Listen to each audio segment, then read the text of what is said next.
Good afternoon.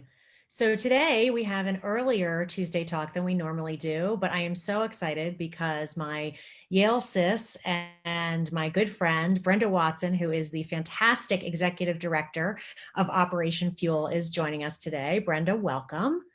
Thank you so much for that very kind introduction. Yes, campaign school, Yale, class of Yeah. 2018.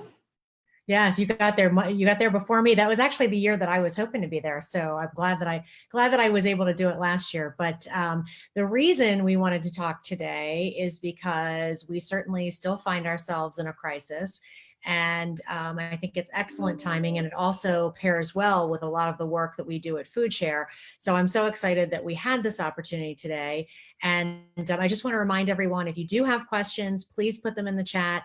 I'm sorry, in the Facebook Live comments, so that way I can see them and we can answer them for you, because we want to make sure to get as much information out as possible, especially as we are heading into the much colder months. So Brenda, why don't you start just by explaining to us what Operation Fuel is and what you guys do, because you're an extraordinary organization.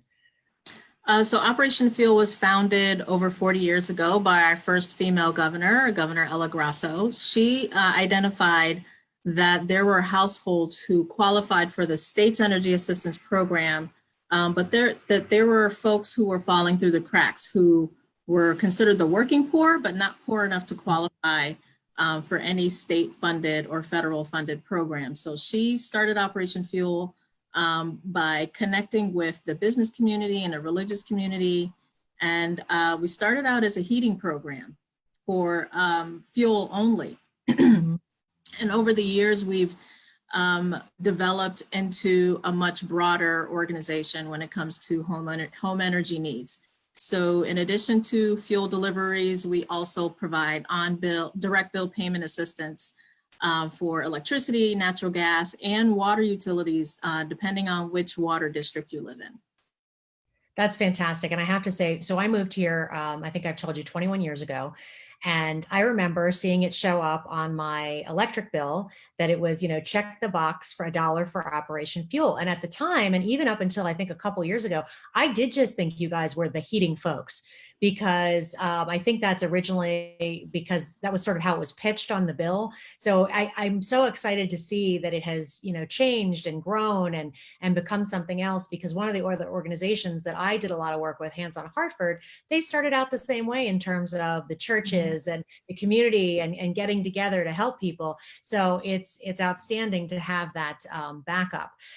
So now we find ourselves in a pandemic, and certainly you and I have both seen the need go up significantly for folks, whether they are unemployed, underemployed, unable to find a job after losing a job this year. Especially we're seeing it taking a toll on our women more than men. We see it nationally, we're seeing it locally. So what are you seeing at Operation Fuel in terms of the need right now? Well, I first want to take a step back and note that we rolled out a public portal in July. We've been working on this project for 3 years.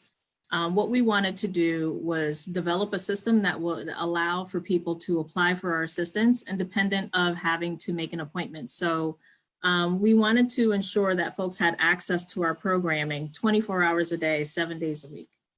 So we launched the public portal in July, and to date, what we've seen is that 48% of the applications that are coming in through our portal are also lining up with the number of applications that are coming in from our intake sites. So what it says to me is that the demand for self-service is there. People want to be able to access basic needs at their convenience. That's the first thing. The average age of the folks that are utilizing the public portal are between 40 and 60. In fact, we had an 81-year-old woman who had never heard of Operation Fuel in all of her life come across Operation Fuel linked in a the Public Utility Regulatory Authority email that was sent out or submitted to a number of folks who were interested in learning more about energy policy.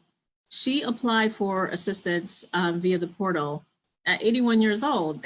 And Wow. that's, that is a signal to me that we are meeting the demand for people to be able to self-service. And one of the other pieces that we have identified so far is that the majority of our applicants are women, women-led households. And that concerns me because of the number of women that are leaving the workforce. So now what we need to do as an organization is figure out the best way to ensure that women know about our programs so that they're not suffering in silence or going, for any period of time without heat, electricity, or water in the home. Folks can fairly live uncomfortably in a home without heat or electricity.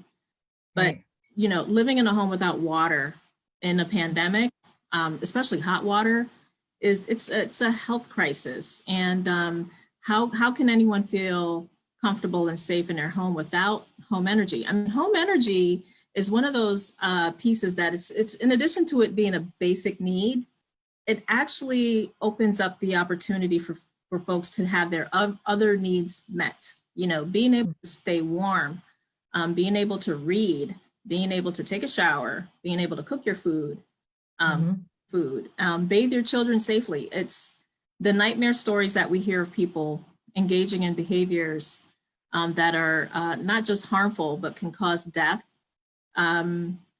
as a result of not having home energy is scary. So unfortunately, we don't know the number of folks who wind up in an emergency room because they lack home energy. If someone burns themselves or has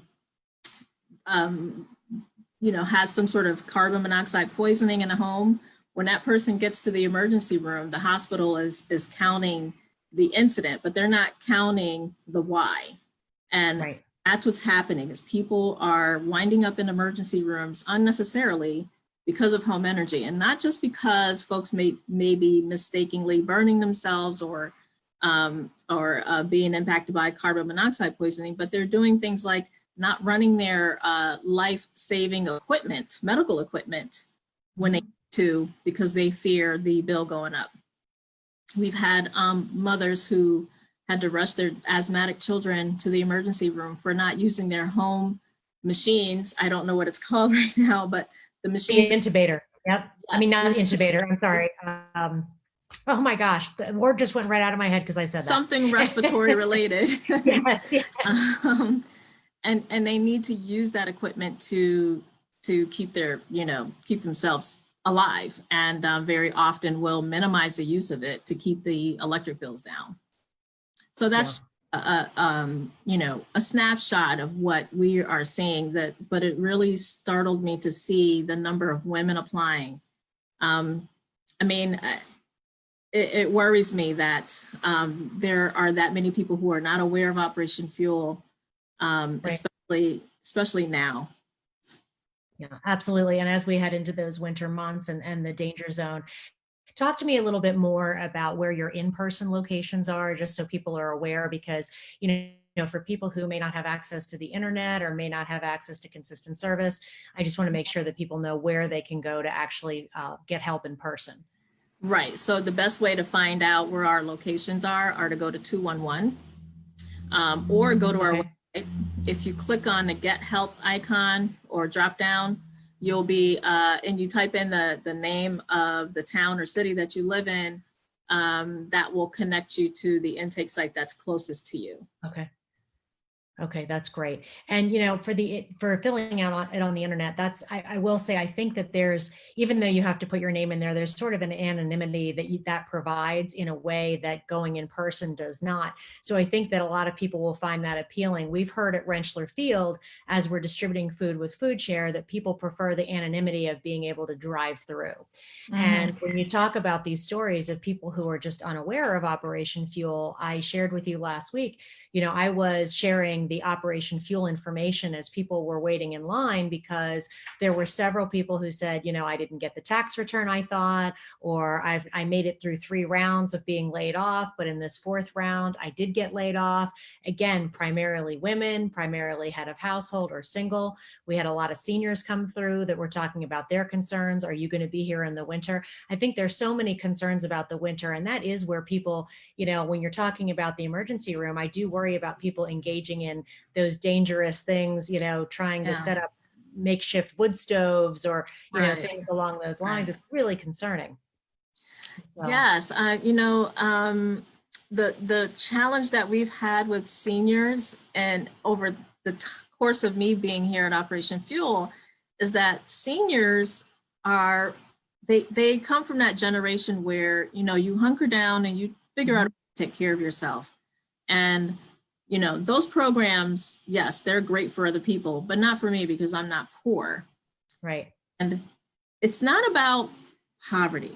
And actually it is about poverty, but what we need to do as, advocates, as elected officials who are also advocates and responders, we're not first responders, but we are responders, is we need to really work on redefining what poverty is in Connecticut. Yes. Because you go to places like Litchfield County, there's poverty there, it's poverty with a view, but there is poverty. There are folks who will go months without any home energy and sometimes water, because I think in a lot of ways people feel like I deserve this because I wasn't smart enough, or I didn't save enough, or, they find a reason to blame themselves, versus not thinking about all the years that they put into the workforce and how many years they've paid taxes and paid into systems that are helping who are on the ground, all the way up to the corporate and military sectors. Look at it as a way of people giving back to you, that this is your time now to rest easy and not worry about not having your bills paid. I mean, there's help available, and there's no shame in saying, I'm not okay and I need some assistance. I think you're right. I think the shame factor is really significant. And I think especially in towns like ours, or I should say districts like ours, Avon and Canton, there really is a hidden poverty. There are a lot of people who, they might still be paying for lawn care service, but you go into a home and, I've had some of the local law enforcement say, we might come out for a call and we go inside and there's one couch or there's a mattress on the floor. And so everything looks good from the outside, but once you really dig in. And so that hidden poverty, is incredibly concerning, especially because we hear it from seniors a lot. And you're probably aware, right now, even before the pandemic, in terms of food insecurity, which is always a good indicator of how we're doing, how our economy is doing, there were 50 to 50, the age group 50 to 59 is the highest growing group in the country right now. And Connecticut is, I think, 3rd or 4th, and the Hartford area specifically. So I'm sure that that's tied into what you're seeing as well. Yeah. It really breaks my heart, to think that poverty has been framed in such a way that we are actually attacking people who don't make enough money. Right. That's, we're not making enough money. Right. Like it's as if it's their fault that they afford the high cost of living in this state. And it's ridiculous. What we need to do, again, as advocates, as elected officials, is we need to start looking at these pieces as one big circle, and that, energy affordability, housing affordability, food insecurity, transportation and mobility issues are all connected. Not only are they all connected and being able to meet someone's hierarchy of needs, but they're also entry points into climate change. Once we start looking at these pieces and if we zoom out and start to look at all of these different issues that are impacting people, how much is it costing the state to provide services for people that are homeless? According to the Connecticut Coalition to End Homelessness, it costs $130,000 a year to provide services to a homeless family of 4, where it would only cost maybe $500, $700 to provide someone with an assistance grant that will sustain them. It's temporary assistance, but it's enough to just kind of keep people from getting into more trouble. I mean, when you lose your home energy, in some cases, you could actually lose your home. It's one of the leading causes of homelessness. And then if you have children, DCF intervention gets involved. You know, it's like a snowball effect. You know, before we came on, you were speaking about, you know, an issue in your home, a gas leak. Yep. And that's a crisis. It is. And let me tell you, really scary. And I'm lucky to be in a position where I can call and get service on the same day, or call and say, I think we smell gas. You know, what do you want us to do? But there's so many families that are not in that position, or they've had it shut off. And like you said, then that becomes the ongoing crisis to crisis to crisis. Right. Now, and just imagine what your thought process was like in that moment of crisis for you. But, you know, look at the supports that you have versus a single mother or a married senior couple who, you know, is struggling to try to read and understand everything, all of the documents that they're getting to. It's a lot. And I think another piece that people don't understand is that when you are in a crisis, it's really difficult to make wise decisions. So how are we expecting people who are struggling with economic issues, housing issues, food issues to make wise decisions? You know, it's like being at war constantly. So can you imagine just trying to figure out where to go to get help? If you even get there, you know, like if you even get to the place of where you want to ask for help, like what is the first thing that you should do? And very many people do not know what to do. It's nearly impossible to make those decisions with trauma brain. And that's, I think, what we're seeing a lot of this year, is that when we're seeing people show up for help, you know, it's almost as if they're dazed and confused because they've been through so much already. They've put themselves out there for help. And then on top of it, you're still going to have to fill out a form or get instructions, or, you know, even at Rensselaer Field, just making sure that they continue to keep their car rolling and have their trunk open. Just the, you know, the slightest things that we take for granted in order to be able to go through our thinking process and our decision-making process. They're not there. And that's, it's so, you know, I think about my single mom that I was raised by and all the decisions that she had to make on her own. And she had the support of my grandparents, whereas there's so many single moms who don't have that support or don't have family nearby. And then on top of it, it's job loss or underemployment. And then on top of it, have to, you know, make all these decisions and make them well, you know, make the best, you know, the best ones they have with the information they have. Right. So. And then imagine, you know, discharging from DCF custody as an 18, 19-year-old, and then, you know, being made to adult on your own. I've seen some applications with dates of birth. I'm just like, whoa, that's it's like 2000, 2001. Yep. Right. And so now we're faced with, you know, there was a lot of talk of maybe 4 or 5 years ago about the spending power of millennials, but what we ignored in that is the other subset of millennials who are coming into their own are in the red, you know. Absolutely. When you think of it, for many reasons, whether it was DCF custody or perhaps it was a parent that had utilities in their name. Yes, because that happens a lot too. That happens, sadly, unfortunately, it happens a lot. And you know, we're just kind of sandwiched in between people that are starting out lives in debt, and then people who are at the end of, you know, a very successful career and what may have been, who are now on a fixed income and are struggling and are now probably spent all of their lives not in debt, now in debt from electric bills. We've seen our heating program actually take a dip in that fuel prices have gone down. Right. So folks are able to, get through the winter with their deliverable fuel because of the prices. But with the electric and natural gas, those rates have gone up, and folks are really struggling with those bills. It breaks my heart to think about people going into debt because of electric bills.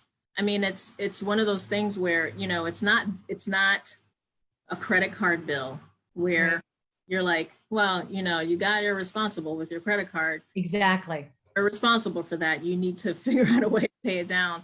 But to have people go into debt from electric bills it's heartbreaking. And people are going into debt because, like I said, in that circle of need, everything's just, it's priced out for people who are making, who are not working in employment where it's jobs with dignity, or folks are making above and beyond the living wage. So this isn't, what we need to do is push back on this war on poverty. And we need to redefine what it means, because it's not, it's not the woman showing up in her fur coat and Mercedes to pick up her, her benefits check. That's not what it is. Poverty, and it never was. And it never was. And poverty is folks who have, it's us defunding education. It's us not taking a well-rounded look at housing policy and how that intersects with energy policy. It's us not looking at and climate policy. And climate policy. It's not looking at food and food policy and how that relates to climate change. It's, we're not thinking broadly enough about how these issues impact people who are living every day on the ground. And disproportionately, our policies have sadly impacted people who are working every day to make America the great place that it is. And we're working against them. We're saying to them, you matter less. You really don't matter to us at the end of the day. Right. There's a lot of buying power there. If people were smart about it, there's a lot of buying power there that they're not even thinking about. The people that are so worried about the bottom lines. But we continue to have these policies that put people in further and further behind, and then society ends up having to pick it up anyway. And it's usually more expensive. By a lot. Yeah. The healthcare industry works hard to keep the healthy because they know how expensive it is to try to get people that are unhealthy being healthy again.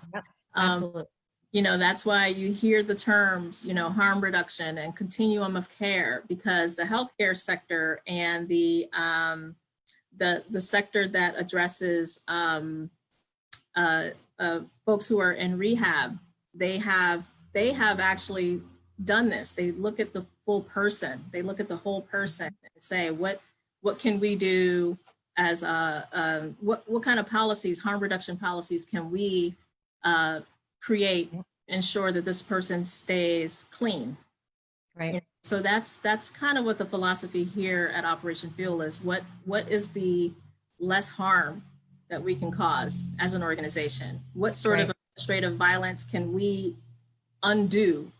Because honestly, our systems have been administratively violent for a very long time against the poor.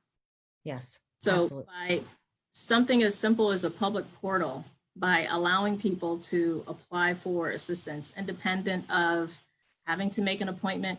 Can you imagine in your crisis of your gas leak, call 211 to make an appointment to get assistance, to address the gas leak? Like while you're sitting in the house, potentially not knowing, how bad it is, or I mean, it's really terrifying. Terrifying.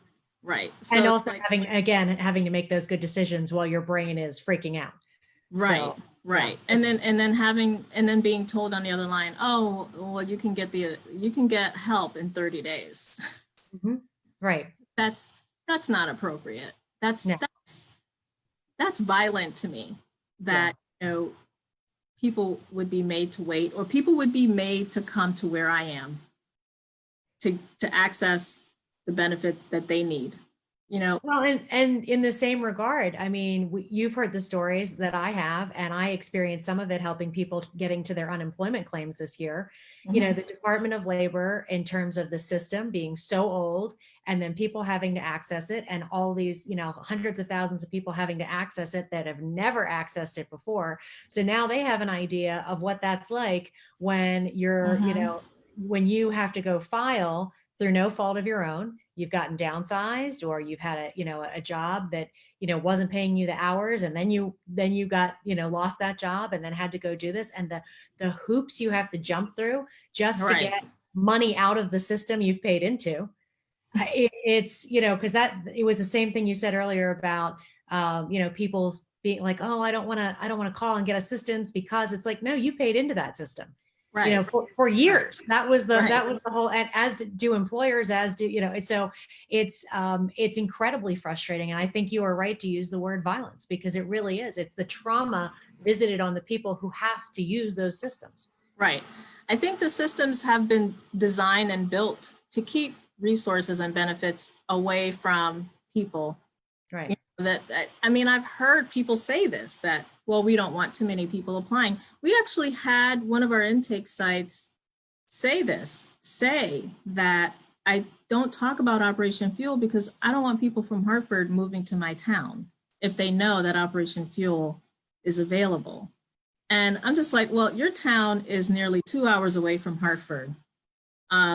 Nobody from Hartford wants to move 2 hours away to be We near. can't get people to move one town over. They're definitely not Right. going to move 2 hours. But you know, that's the mentality of some Right. of the gatekeepers. And so you have people like that for the past, I don't know how many decades, designing programs who want to do, you know, the minimum versus, well, we've got a lot of money that we need to get to the people, because not only are we going to help keep people safe and warm in their homes, we're going to help the local economy, because when folks are able to then buy food or Right. buy medication or make a rental payment on time, that helps the local economy.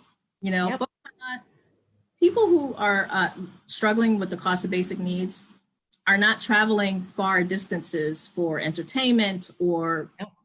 much of anything. You know, their money stays within a proximity of where they are.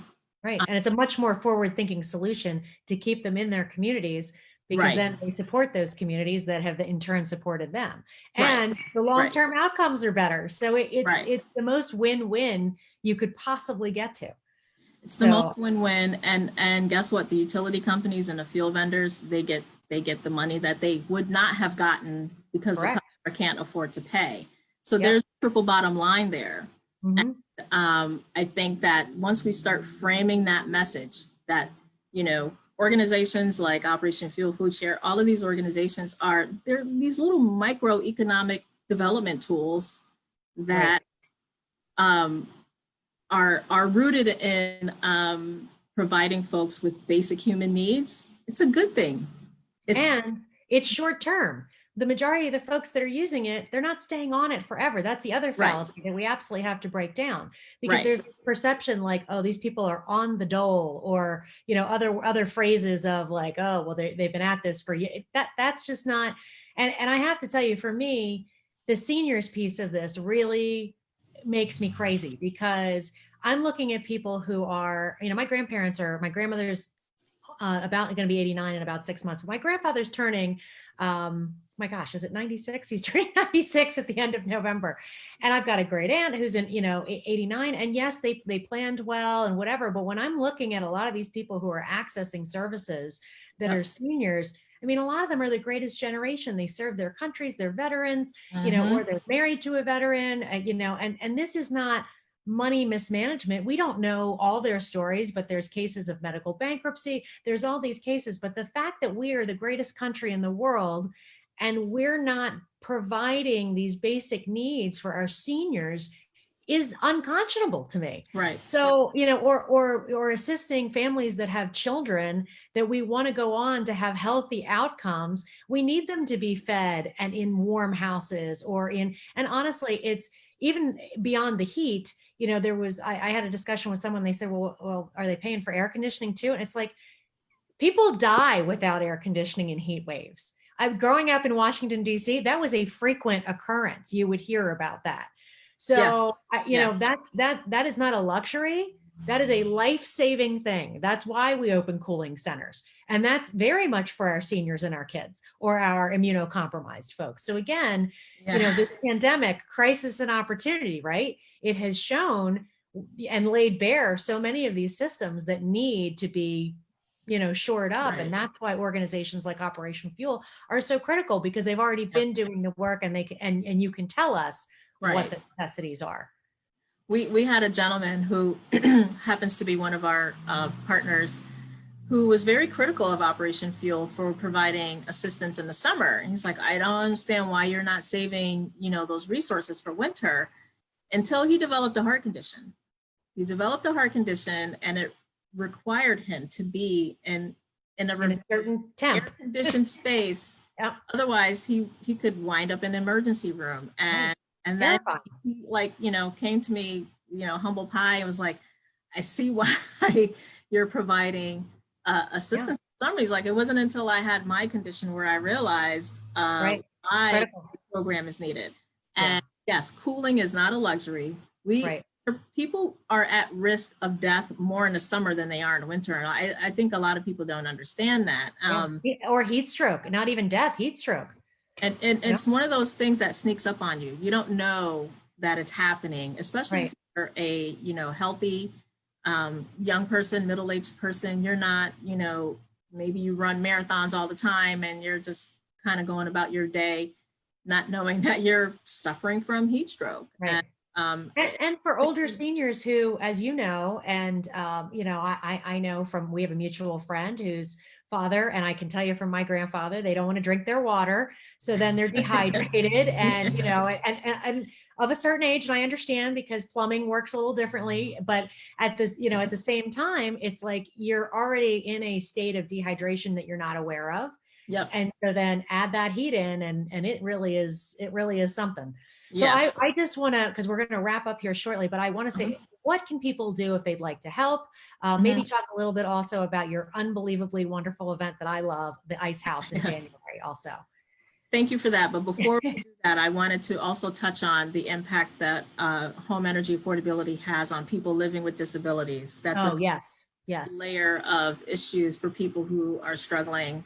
Because you know what it's like to be a poor person, but then imagine being a person who is living with a disability, and then imagine being a woman, or being a Black woman, or you know, Latinx woman, or woman of color living with disability. So it's a struggle, and that's another segment of the population that we So I want to thank you for being an a committed add a dollar 21 years for the past 21 years. Add a dollar is one of the easiest way to give. It's there's an opportunity for everyone who's got an electric or natural gas bill to give that way. 100% of it goes right back out into the community. We've actually seen an increase in the amount of money come through the Add a Dollar program. What we find is that when people are able to pay their own bills, they go ahead and check that box because it's their way of giving back. And then we have a fantastic development director who heavily promotes it. And once she starts, $1 a month, it's $12 a year. We can all do that. Right. At least many of us can. We've actually seen an increase in donations because of her efforts. So I want to thank her for that. And then the other way to give is go to our website. We have multiple ways in which you can support the organization, either from just writing us a check, donating online, think of it in your estate planning, and then spread the word. I think one of the best ways that people can help us is by telling other people that help is available. So please get the word out. OperationFuel.org. or go to 211. Yep. The final thing that I wanted to just touch on is, you know, I am incredibly honored and privileged to do this work. And I'm incredibly honored and privileged to do it with the people that work here. I'm not going to screw up everybody's name and try to list them all, but we are a staff of 13 and everyone shows up every day ready to not only provide the service that we provide, but I get ideas from the staff all the time on ways of which we can do it better. And for me, if you're in a role, a leadership role in which you can take your organization, make it work better for the people that you're serving, push back on that administrative violence, I think we will all be better off. Absolutely. Absolutely. Thank you so much for your time today. We really appreciate it. We'll make sure to put those links in the comments so that everybody can find what they are looking for, whether it's to be a supporter or if you need help. So this was great. I'm so glad we were able to get this information out. We will share it on our YouTube page as we normally do, and our website itself. We have all of our previous Tuesday talks up and ready to go. We're kind of winding down our Tuesday talk series. So I'm so glad that we were able to do this today, and it's great to see you. So thank you again. It's great to see you, and thank you so much again for the opportunity to help us promote Operation Fuel. Thanks, Brenda. And good luck in a couple weeks. Thank you.